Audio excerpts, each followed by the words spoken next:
గురుజంతా నిలసకు భయమేలా ఓ మనసా గురుపాదం సేవించి బ్రతకవి నీవు జీవితమంతా గురుపాదం సేవించి గడపవి నీవు బ్రతుకంతా గురుపాదం గురుజంతా గురువు యొక్క సన్నిధి జీవకోటికి పెన్నిది. నిధి సుఖమా రాముని సన్నిధి సుఖమా అంటే రాముని సన్నిధే సుఖమన్నాడు త్యాగరాజు. త్యాగం గల్ల వాళ్ళంతా ఈ ప్రపంచంలో చిరంజీవులై వెలిగిపోతున్నారు. గంతిదేవుడు కుంతిదేవి వీళ్ళిద్దరూ కష్టాలనే కోరుకున్నారు. అంటే కష్టం అనేది ఎక్కడుంది?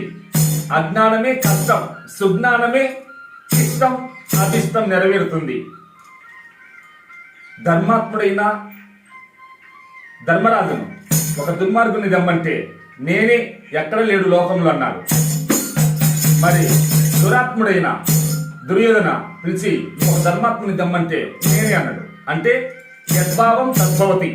సృష్టిని ఎవ్వరూ మార్చలేడు. సృష్టిని మార్చుకోవడమే ప్రపంచ జ్యోతిగా నీ ఆత్మ ఉంది అంటే దాన్ని నువ్వు గుర్తించడం లేదు. జ్యోతిష్యామపి తజ్జ్యోతి తమసా పరం బుద్ధి జ్ఞానం జ్ఞేయం జ్ఞానగమ్యం హృది సర్వస్య విస్థితం.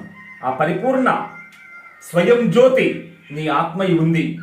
ప్రపంచమంతా ప్రాణశక్తిమయమై ఆత్మ స్వరూపమై భాషిస్తుంది. అది గుర్తించాలంటే దివ్య చక్షువు నీలో తెరుచుకోవాలి.